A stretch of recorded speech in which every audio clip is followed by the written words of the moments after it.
ووالديكم وأمواتنا وأمواتكم وعلى من أرام هذا المسجد خصوصا الإمام الشيخ الإسلام قطب دعوة الإرشاد الحبيب عبد الله بن علوي بن محمد الهدد أن الله يدخل نيتنا في نيتهم وعملنا في أعمالهم وعلى هذه النية وكل النية الصالح من الخير الدنيا والآخرة وإلى حضرة النبي محمد صلى الله عليه وسلم. الفاتحة. الرحمن الرحيم مالك يوم الدين إياك نعبد وإياك نستعين اهدنا الصراط المستقيم صراط الذين أنعمت عليهم غير المغضوب عليهم آمين. السلام عليكم ورحمة الله وبركاته.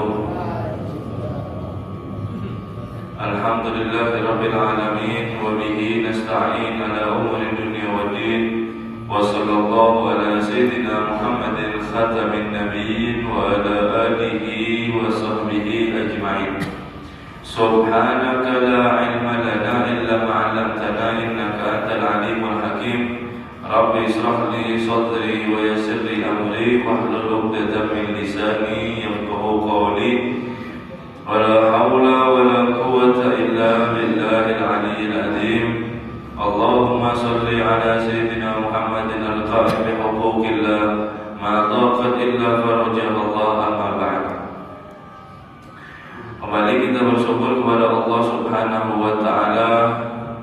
Alhamdulillah, Allah Subhanahu wa Ta'ala masih memberikan kita sehat, masih memberikan kita yaitu kuat untuk ibadah kepada Allah Subhanahu wa Ta'ala, sehingga alhamdulillah kita bisa kumpul lagi di hari 27 Ramadan dengan daripada insyaallah mudah-mudahan kita disampaikan oleh Allah Subhanahu wa Ta'ala di bulan ini. Semoga amal ibadah, semoga daripada semua apa yang kita lakukan amal-amal baik di bulan ini diterima oleh Allah Subhanahu wa Ta'ala. Amin ya rabbal alamin. Salawat dan salam kita aturkan, kita curahkan kepada junjungan kita Nabi besar Muhammad sallallahu alaihi wasallam serta para keluarga dan juga seluruh sahabatnya dan juga para pengikutnya ila yaumil qiyamah. Nawaitu ta'allum wa ta'lim wa tadhakkur wa tadhkir wa nafa'a wal intifa' wal ifada wal istifada wal hatta ala tamasuk bi kitabillah wa sunnati rasulillah wa du'a ila al-huda wa jalala ala al-khair ibtigha'a wajhillahi wa muradihi wa qurbihi thawaba subhanahu wa ta'ala. Qala musannif rahimahullah ta'ala wa nafa'a bihi wa bi'ulumihi fid darain amin. Wa alam anna min ahammil muhimmati mulazimati salawati fi jama'ah kama taqaddam. Telah kita membahas yaitu daripada kemarin fadilah keutamaan daripada meratakan shaf, yang dimana itu adalah perintah atau daripada anjuran Nabi kita Muhammad SAW setiap kali mau sholat menyeru Nabi SAW sebagai imam, yaitu kepada para makmum untuk meratakan daripada shaf.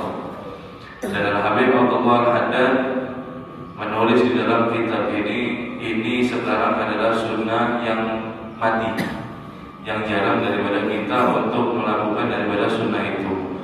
Makanya di akhir daripada pembahasan beliau mengatakan barang siapa yang menghidupkan sunnah yang telah mati, maka kelak ia akan bersama Rasul sallallahu alaihi wasallam di dalam surganya Allah Subhanahu wa Ta'ala.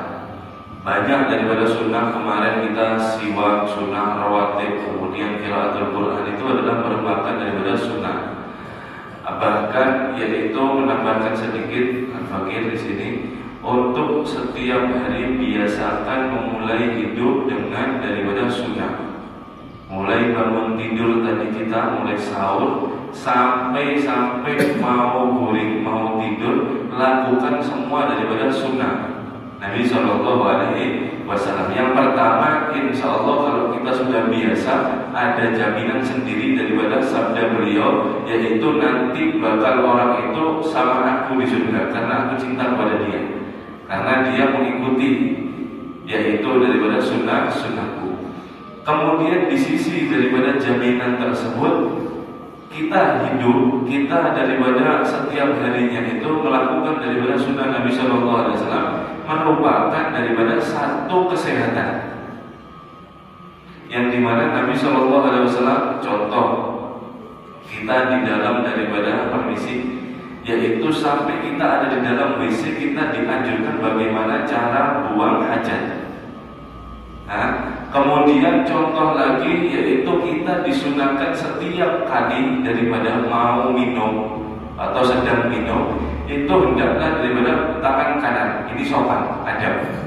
Karena tangan kiri dibuat daripada istinja, tidak layak kita minum pakai tangan kiri. Itu pertama. Yang kedua, kita sunahnya meneguk 3 kali. Setiap satu tegukan bismillah. Setelah itu alhamdulillah. Loh kenapa? Ada apa di balik itu?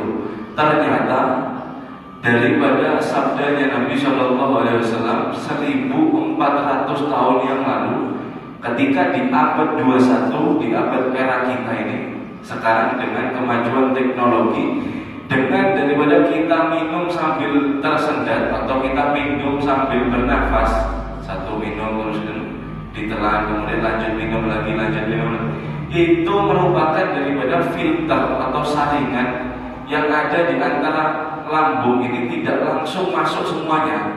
Jadi sedikit-sedikit di dalam air itu pasti ada bakteri pasti. Nah, ada yang namanya kalau kita pakai air sanyo bisa minum, bisa sampai mules perut. Nah itu.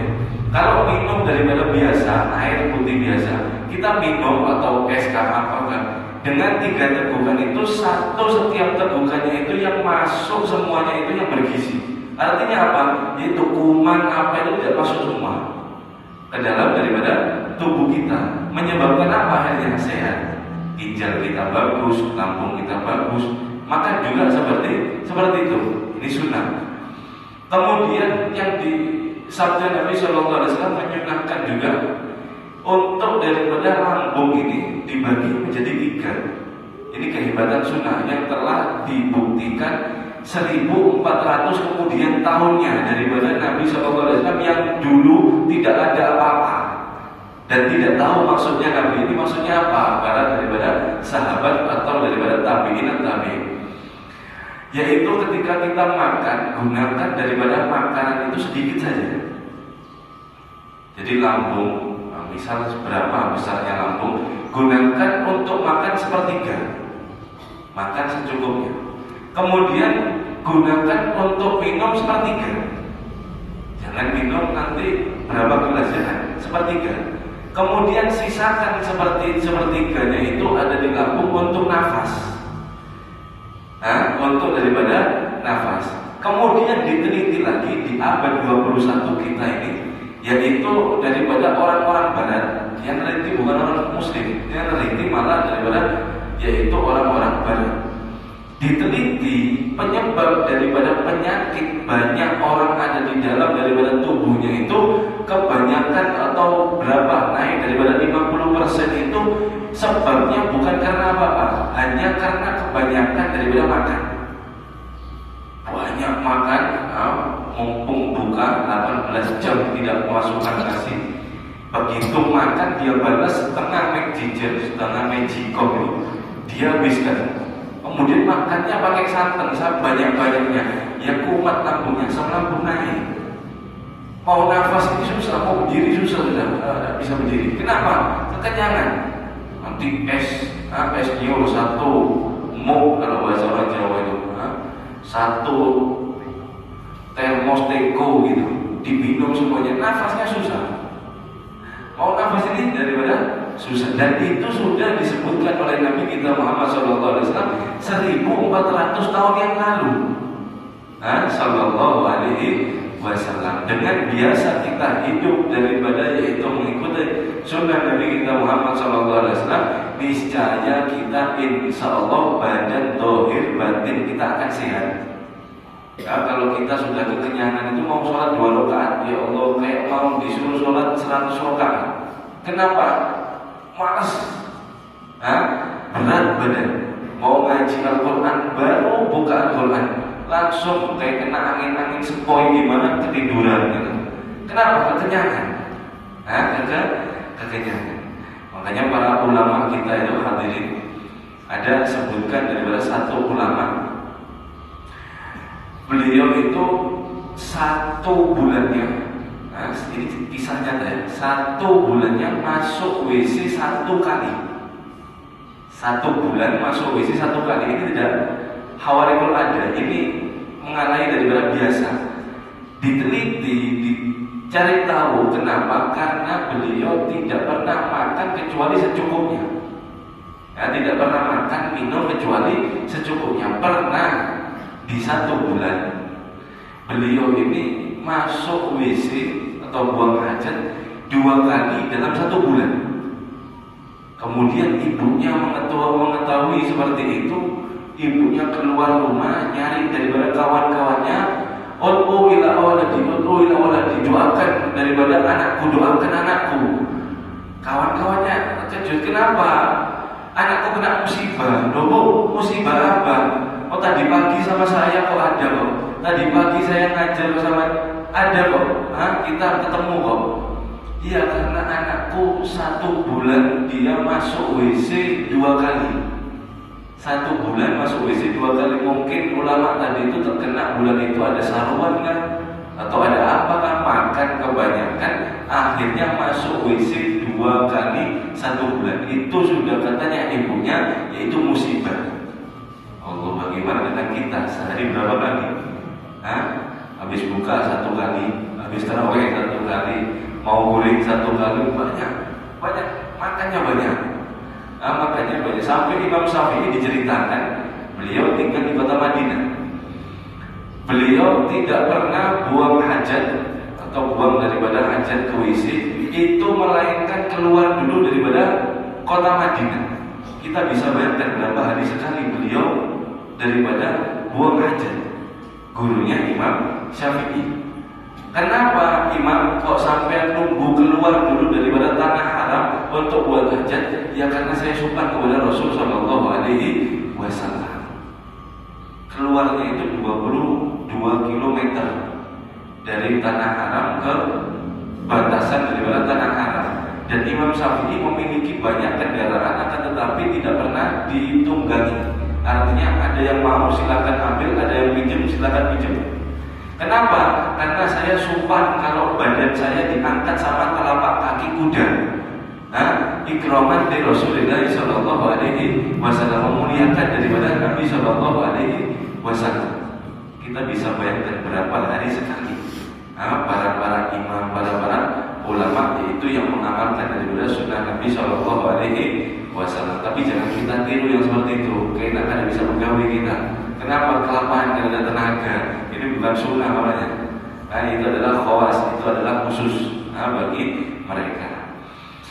Kemudian kita kembali pembahasan, yaitu wa'lam anna min ahammin muhimmati, ketahuilah sesungguhnya daripada yang penting, di atasnya yang penting, yaitu mulazamatis sholawati fi jama'ah kama taqaddam, selalu melazimi daripada sholat berjamaah seperti yang kita telah bahas. Wa huwa a'ni hudurul jamaah, yaitu yang bermaksud daripada hadir untuk sholat jamaah. Wa fi sholatil isya'i was subuhi asyadda wa ta'akkada wa aksara fadlan. Dan di dalam khusus untuk sholat isya dan sholat subuh ditekankan, sangat ditekankan lagi, dan banyak daripada fadilah yang dia dapatkan untuk daripada melakukan sholat jamaah subuh sama isya. Liqaulihi alaihi salatu wassalam, persis sesuai daripada sabda Nabi sallallahu alaihi wasallam, man shalla isya'a fi jama'atin faka'annama qama nisfal lail. Barang siapa dia yang sholat berjamaah isya, yaitu seperti dia itu menghidupkan separuh malam. Sholat isya berjamaah, dia meskipun guring jam 10 masih dihitung oleh Allah Subhanahu wa Ta'ala daripada sholat atau menghidupkan malam, yaitu baca Quran atau apakah, sampai jam 12. Sampai daripada jam 12 separuh malam. Wa man shalla subha, barang siapa yang sholat subuh fi jama'atin dalam jamaah, faka'annama qama lail kullu, Barang siapa dia yang sholat subuh berjamaah, maka sama dia itu menghidupkan malam, yaitu seluruhnya. Jadi ketika sholat isya sampai jam 12 dihitung ibadah. Sholat subuhnya dia berjamaah lagi, maka dihitung mundur dia di malam itu menghidupkan semua malam. Meskipun kita guring. Ini daripada keistimewaan, yaitu daripada umat Sayyidina Muhammad sallallahu alaihi wasallam.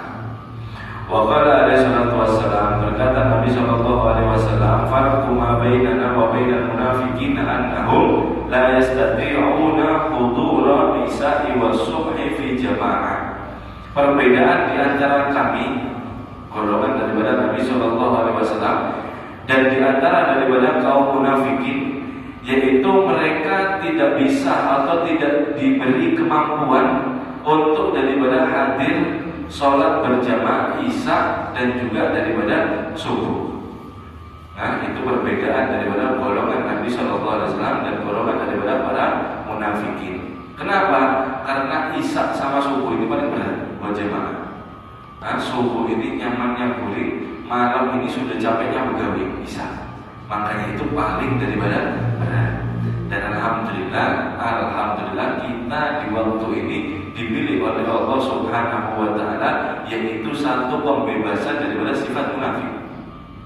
Nah, pembebasan daripada sifat munafik. Kenapa? Karena alhamdulillah kita yaitu sekarang hadir untuk daripada sholat berjamaah, untuk daripada subuh.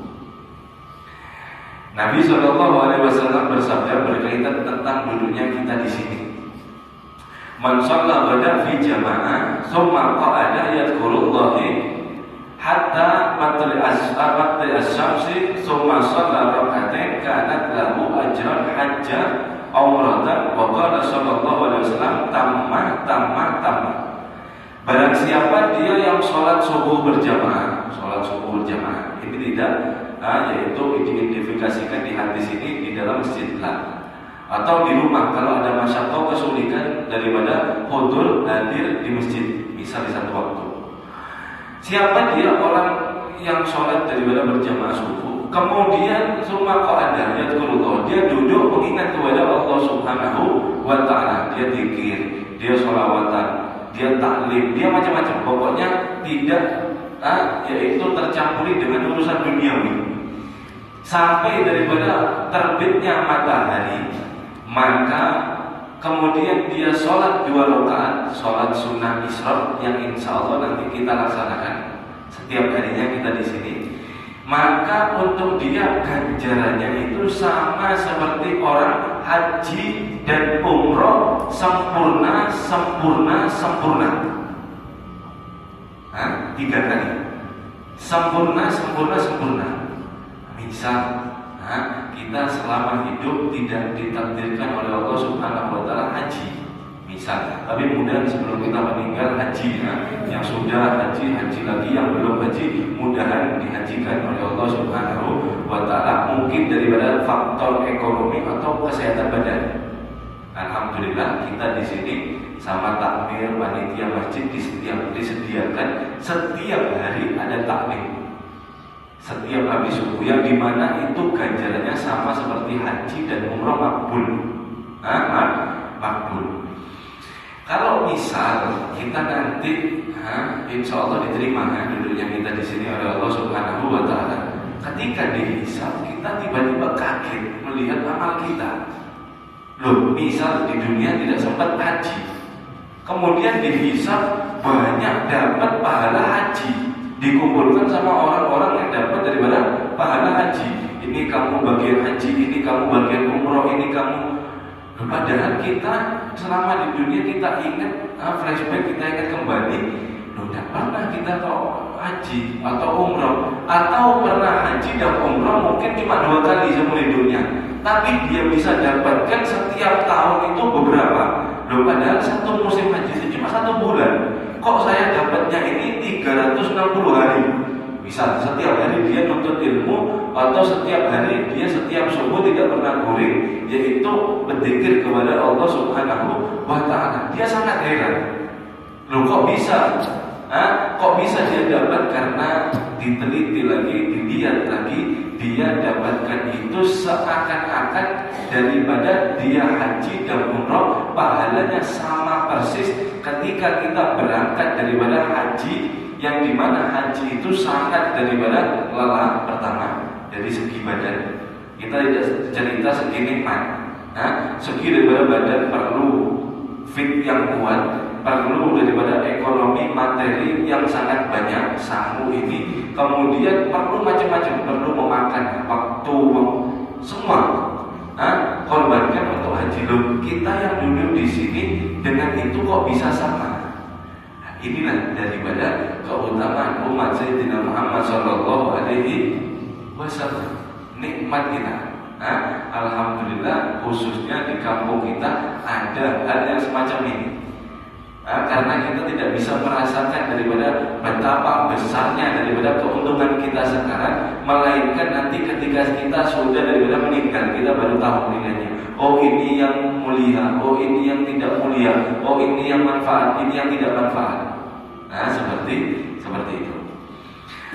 Bisa juga daripada, yaitu Nabi SAW bersabda, barang siapa dia yang menghidupkan sunnahku, maka dia diberi ganjaran seperti orang yang menggawi daripada ganjaran tersebut tanpa mengurangi, yaitu pahala si orang pelaku yang kita ajak. Misal kita hari ini alhamdulillah dapatnya 2, pahala haji dan umroh, 2 double. Kita bingung, ini padahal janjinya Nabi SAW cuma 1 dapatnya, yaitu sempurna. Ketika kita lihat, oh maka di sana kita mengajak daripada orang untuk daripada duduk, mengajak daripada orang untuk daripada menghidupkan sunnah Nabi SAW. Ini 1 duduknya kita di sini, yang cuma 1 jam, yaitu sama seperti haji yang berpuluh-puluh hari pertama. Kemudian duduknya yang kita di sini, yaitu Nabi SAW bersabda, hudurul majlis ilmi, hudurul majlis alim, afdal min sholati alfa rakaat. Hadirnya daripada orang di majlis ilmu, dia itu lebih afdal sholat 1000 rakaat, lebih afdal ayatul alfa marid, yaitu mengelangi orang yang sakit 1000. Wa huduru alfa jenazah, dan hadir 1000 daripada jenazah. Kok kita heran nanti, sampean dikasih pahala 1000 sholat rakaat? Bingung kita. Bahkan lebih baik, di mana perasaan seumur-umur saya paling banyak sholat itu cuma tarawih. Misalnya, paling banyak saya ini sholat 23 rakaat itu tarawih. Misal, loh kok saya punya pahala 1000 rakaat sholat sunnah dengan sangat banyak? Dari mana datangnya? Nah, inilah daripada sabda Nabi Shallallahu Alaihi Wasallam. Yang kita tidak mampu melakukan daripada itu, kita akan mendapatkan dengan mudah dengan daripada yang waktu hanya 1-2 jam saja. Alhamdulillah nikmat umat Muhammad Shallallahu Alaihi Wasallam. Karena ilmu ini adalah ilmu, yaitu satu-satunya yang mulia ada di dunia. Di dunia ini semua daripada fana, tidak kekal. Hanya ilmu yang bisa dia mengantarkan kepada Allah Subhanahu wa Ta'ala, itulah yang mulia. Nabi SAW bersabda, "Anna dunya yu'ti Allah man yuhibbu wa man la yuhibbu." Sesungguhnya Allah Subhanahu wa Ta'ala memberikan dunia itu kepada orang yang Allah cintai ataupun Allah tidak cintai. Terserah, semua bisa merasakan daripada yang namanya dunia. Allah mau dia tidak Islam, mau dia kafir, mau dia mukmin, mau dia muslim, mau munafik, semuanya bisa merasakan dunia. Kenapa? Karena dunia ada sifatnya 2. Sifatnya 1, pertama, dunia adalah fana, yang dimana kita sebentar lagi meninggalkan daripada dunia, itu sudah pasti.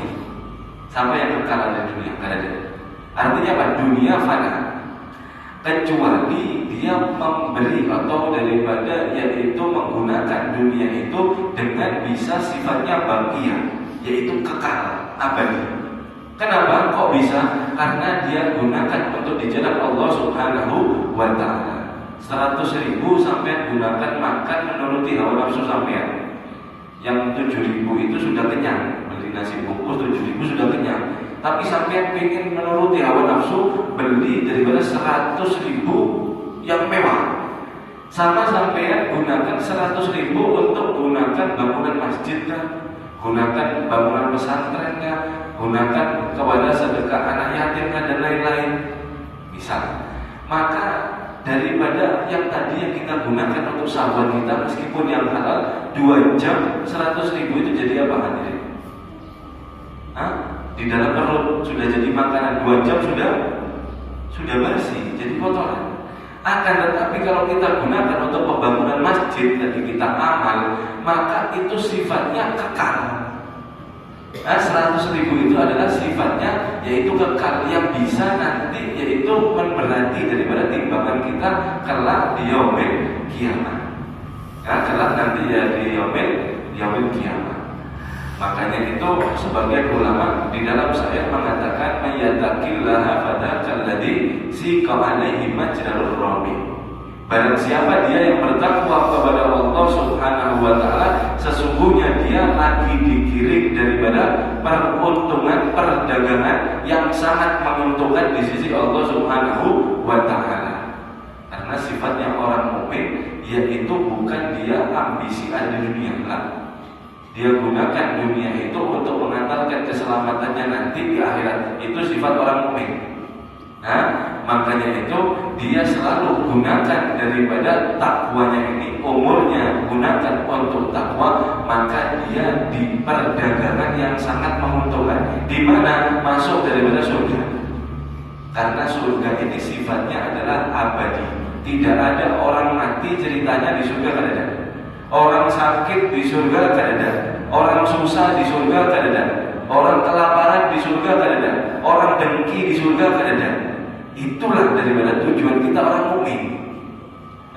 Tujuan kita adalah orang mukmin. Makanya itu alhamdulillah kita di sini yaitu bisa masih dikasih oleh Allah Subhanahu wa Ta'ala kesempatan meraih daripada kehidupan nanti kita ada di akhirat.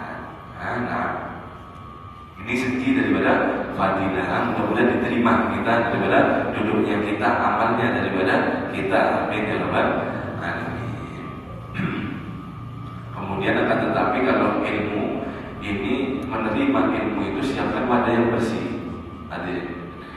Ilmu bisa manfaat kepada kita, kepada diri kita, kepada orang lain ketika kita menerima ilmu itu dengan wadah yang bersih.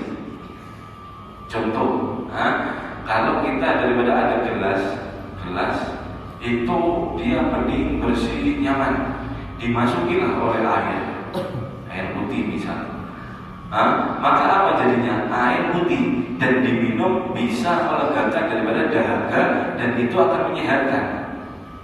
Wadahnya. Akan tetapi kalau wadahnya kotor, bahkan sampai ada najisnya, misal di dalam itu kotor atau ada najisnya, ada kotoran apakah? Kotoran cicak mungkin. Meskipun diisi madu yang manis, meskipun diisi susu yang menyehatkan daripada badan, maka itu tidak layak untuk diminum. Kenapa? Karena wadahnya sudah kotor. Nah seperti itu kita menerima ilmu, hati ini bersihkan dulu. Husnudon, apa tujuannya mencari ilmu? Tujuannya untuk mencari daripada ridho Allah, bukan untuk memperdebatkan daripada orang-orang yang bodoh, bukan untuk daripada memperdebatkan yaitu satu ilmu daripada segi masalah, atau untuk daripada yaitu kesombongan, atau untuk daripada mencari sifat duniawi, mencari ilmu misalnya dia gunakan untuk sifat duniawi, maka ini seperti daripada wadah yang kotor. Jadi bersihkan daripada hati kita untuk selalu daripada menerima ilmu. Kemudian wawarada anna man shalla isya fi jama'atin kana fi dimatillahi hatta yusbih. Barang siapa dia sholat isya berjamaah, maka dia ada di dalam naungan atau ada di dalam jaminan Allah Subhanahu wa Ta'ala hatta yusbih, sampai daripada subuh. Wa man shalla subha fi jama'ah kana fi dhimmatillah hatta yumsi. Barang siapa dia sholat daripada subuh berjamaah, maka seperti dia itu ada di jaminan oleh Allah Subhanahu wa ta'ala sampai nanti menjelang petang, sampai sore. Yanha an ta'arrudu liman huwa fi dhimmatillahi fi syai'in minas su'i. Ini larangan daripada, kata Imam Abdul Haddad, larangan bahwasanya untuk menyakiti siapa saja dia yang berada di jaminan Allah Subhanahu wa ta'ala. Waqad balagna, telah sampai kepada kita kisah annal hajjaj ma'a jawrihi wa dhulmihi ta'addihi bi hududillah. Telah sampai kisah kepada kita ada yang namanya Hajjaj. Hajjaj ini adalah gubernur, yaitu ada di Irak di zaman daripada kerajaan Umayyah. Dia adalah seorang yang alim, luar biasa. Hadis dia tahu sabab urutnya, tafsir dia tahu sabab nuzulnya, fakih dia ketahui daripada ilmu fikih, hukum-hukum syariat dia kuasai. Akan tetapi Hajjaj, gubernur daripada Irak ini, jauhi, sangat bengis orangnya, dolim, sangat dolim. Dan dia melalui daripada batas-batasan Allah Subhanahu wa ta'ala. Dia melanggar daripada, yaitu batasan Allah Subhanahu wa ta'ala, mengambil daripada haknya orang. Karena yus'al kullaman yu'ti binnaha, bihinnaha. Maka setiap daripada dia mau melakukan kedoliman di siang hari, dia menangkap satu orang. Jadi Hajjaj ini hadirin, kalau salah sedikit bunuh. Sistemnya seperti itu. Tidak ada kata toleransi, tidak ada apa-apa. Oh, salah sedikit bunuh, tidak sesuai dengan keinginannya bunuh. Padahal ini orang alim. Tapi ketika di siang hari dia menangkap satu orang dan tidak mau dibunuh, cuma satu syaratnya, dia tanyai dulu. Dia tanyai dulu. Hal shallaita subha fi jama'atin? Orang, apakah kamu tadi subuh sholat jamaah? Faqala, fa'in qala, maka jika dia yang ditangkap itu berkata na'am, iya, maka Hajjaj ini mengatakan qala sabili, biarkan, beri dia jalan, beri daripada dia jalan. Mukhafata an yatlubullahu bi syai'in min dimatihi. Karena Hajjaj yang dolim tadi itu mengetahui bahwasanya yaitu tuntutan atau orang yang dijaminan daripada Allah Subhanahu wa ta'ala tidak bisa disakiti. Menyakiti orang itu sama menyakiti daripada Allah Subhanahu wa ta'ala. Siapa yang lebih besar daripada Allah? Kadang. Makanya itu orang daripada yang selalu dia dawam terus menerus istiqomah, sholat jamaah subuh, sholat jamaah isya, bahkan 5 sholat semuanya dia berjamaah, itu ada daripada jaminan keistimewaan orang tersebut tersendiri di sisi Allah Subhanahu wa ta'ala. Artinya apa? Setiap ada orang yang zalim, setiap ada orang yang ganggu, pasti tidak lama dimusnahkan atau dia dibalas oleh Allah Subhanahu wa ta'ala atas mendolimi hambanya Allah yang telah sholat subuh berjamaah atau sholat isya berjamaah. Ini jaminan daripada hadis Nabi Shallallahu Alaihi Wasallam. Dan ini akan pasti terjadi ketika menimpa kepada seseorang hamba yang dia itu istiqomah menjalankan daripada sholat subuh dan sholat isya berjamaah. Alhamdulillah, mudah-mudahan kita istiqomah, mudah-mudahan diterima oleh Allah Subhanahu wa ta'ala. Hadirin, kita di 27 3 hari lagi insyaallah atau 2 hari, yaitu sudah riyaya. Sudah hari daripada hari raya Al-Fakir. Mengingatkan diri Al-Fakir sendiri dan juga hadirin, tetap jangan tinggalkan daripada Al-Quran kalau keadaan Ramadan. Keadaan Ramadan jangan kita kira keadaan Al-Quran, tidak. Tetap kita lakukan sholat witir meskipun tidak ada Ramadan. Tetap kita puasa sunnah-sunnahnya Nabi SAW meskipun tidak daripada Ramadan. Terpenting yang yaitu sering kita lalai adalah Al-Quran. Ketika daripada Al-Quran dilalaikan, maka daripada hidup kita akan semakin banyak yaitu kerisauan di dalam hati. Itu pasti. Pertama, silakan kita keluar daripada Ramadan, kita buka baca kitab maulid lagi, kita berzikir lagi, kita sholawatan lagi, kita burdahan lagi, kita ini, kita ini, semuanya ada apa? Ziarah kesini, itu semuanya bagus. Akan tetapi jangan tinggalkan Quran kita yang ada di rumah, karena Quran ini adalah ibu daripada segala kita. Meskipun kita daripada yaitu menggawe semua kajian, Quran kita tinggal dikit manfaatnya, sangat dikit daripada manfaatnya. Makanya hidup daripada kita dengan Quran, insya Allah semuanya akan daripada berkah. Gunakan Al-Quran sebagai wiridan. Itu ada daripada wasiat Guru Syafwani Abdan Bagir. Ketika kita menggunakan daripada wiridan, terutama wiridan itu Al-Quran. Wiridan bukan harus hizib hadirin. Meskipun sampean satu lembar, setengah lembar, setiap hari harus aja baca Quran. Kenapa? Sudah kita ceritakan, karena membaca dengan faham atau tidak faham itu sama saja membersihkan hati kita. Yang pertama. Kemudian yang kedua, wasiat Guru Syafwani Abdan, hendaklah kalian terus-menerus untuk wirid. Karena wirid itu seperti daripada kalian makan satu makanan, yang dimana makanan itu sedikit banyaknya akan melekat, akan tumbuh menjadi daging ada di dalam tubuh kamu. Begitu juga wirid. Kita setiap hari wirid, kita setiap hari istiqomah baca Quran, istiqomah baca Quran, maka mau tidak mau hati itu akan melekat otomatis dengan Quran. Ada hubungan khusus dengan Al-Quran. Ketika kita meninggalkan Al-Quran, kita sangat menangis. Ketika kita meninggalkan daripada Al-Quran, kita sangat kerasa kehilangan.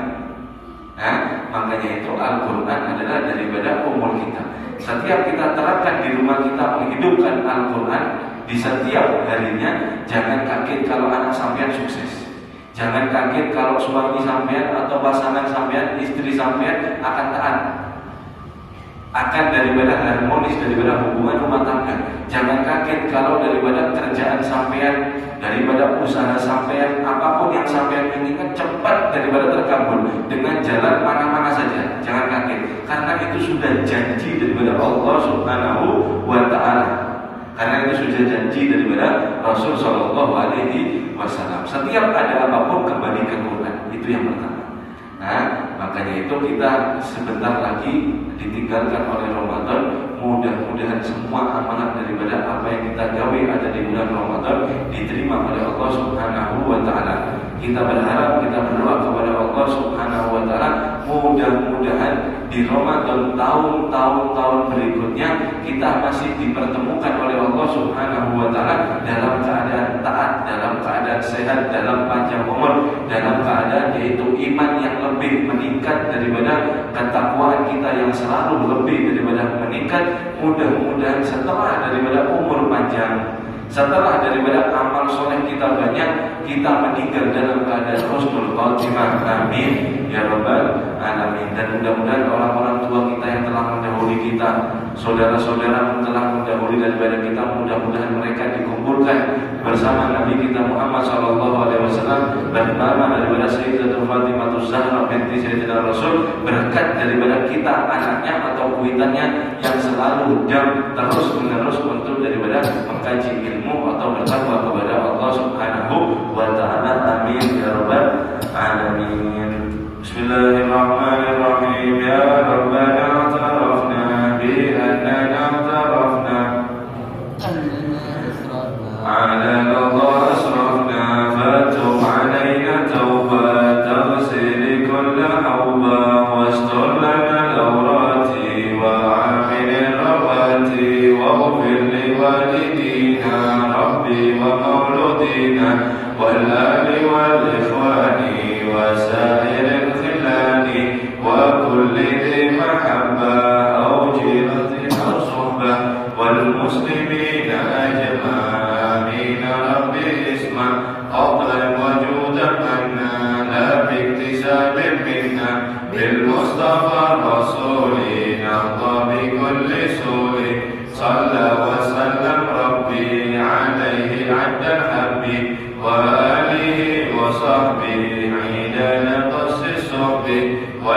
والحمد لله في البدء والتناهي والحمد لله في البدء والتناهي رب انفعنا بما علمتنا وعلمنا ما ينفعنا وزدنا